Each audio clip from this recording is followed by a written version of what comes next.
Hello दोस्तों, ये short hand part 2 है। Hindi short hand part 2। कल मैंने पहला लेक्चर लिया था, उसमें मैंने वर्णमाला और किस तरीके से याद करना है वो बताया था मैंने आपको। ठीक है, आप किस तरीके से लिखकर याद करेंगे।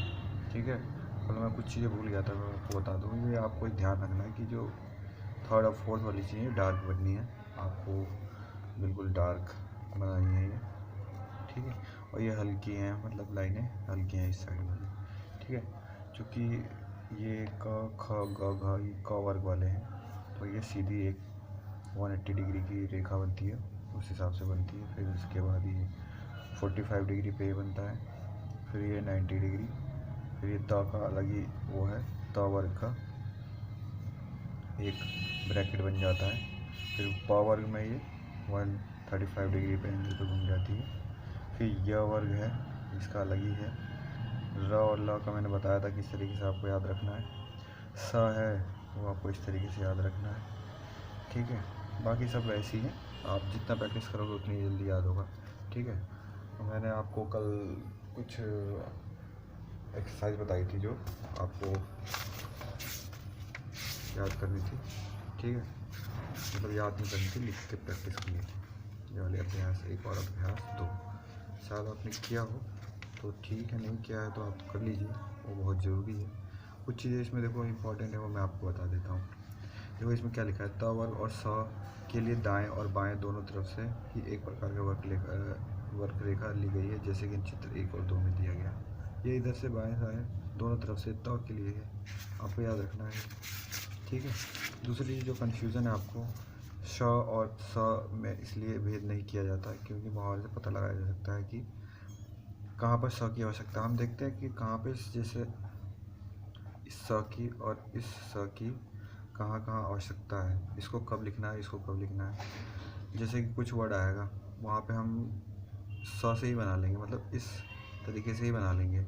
लेकिन जब हमें पता चलेगा कि नहीं, हमें लिखना है वो ये इस वाले स का, जैसे सलगम लिखने हैं। ठीक है, सलगम, तो मैं स इस तरीके से, ल इस तरीके से, ग इस तरीके से, म इस तरीके से बना दूँगा। तो मुझे थोड़ा डार्क बनाना था, तो मैं सलगम को शलगम नहीं लिखूँगा। मुझे पता होना चाहिए कि शलगम हमेशा इस वाले श को यूज़ करता है। ठीक है, आई होप क्लियर हुआ होगा। कुछ और पूछना हो तो बताइएगा। आज के हिंदुस्तानी भाषा में उर्दू शब्दों की बहुलता ज़्यादा हुई है।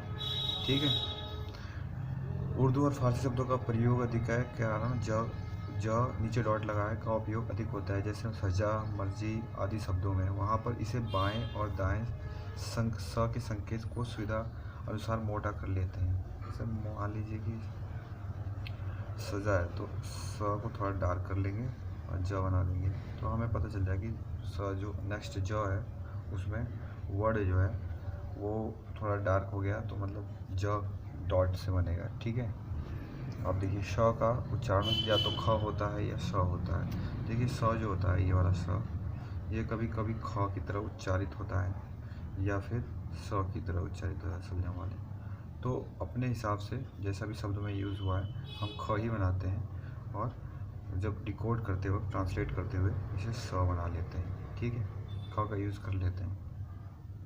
उसके बाद रणा का काम ना ही कर लिया जाता है, मतलब रणा जहाँ पे यूज़ हुआ है, ये इसको न की तरह ट्रीट करके हम ना जैसे बनाते हैं इस तरीके से, या फिर इस तरीके से इसको बना लेते हैं। बाकी क्वेश्चन मतलब वर्ड के हिसाब से, वर्ड जो है, जो शब्द है उसके हिसाब से हम अपने ट्रांसलेट कर लेते हैं।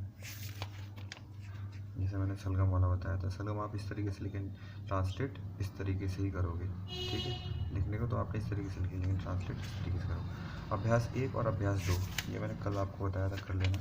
उसकी देखिए मैंने यहाँ पे आपको एक्सरसाइज एक्सरसाइज 1 और 2 का पूरा वो दे दिया है। ठीक है, आप ऐसा करें, आपने कर रखा है तो मैच करा लें इसे। ठीक है, और जो भी इसमें से कुछ प्रॉब्लम हो तो आप पूछ लीजिएगा कि किस तरीके से बनेगा, और ये गलत तो नहीं है। ठीक है, फिर इसके बाद आप ट्राई कीजिएगा अभ्यास 3 और अभ्यास 4।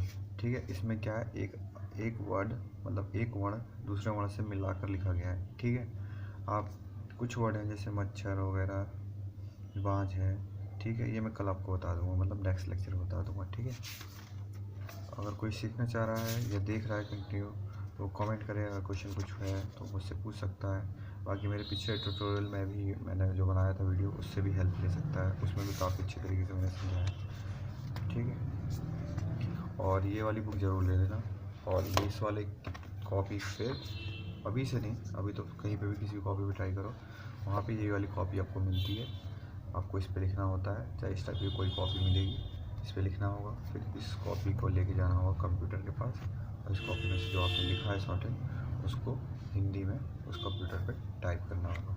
ठीक है, तो ये एक्सरसाइज है, आप देख लीजिएगा, चेक कर लीजिएगा। एक्सरसाइज 1 और 2 मैं 3rd और 4th की कल बता दूंगा आपको, या नेक्स्ट वीडियो में बता दूंगा। ठीक है, थैंक यू।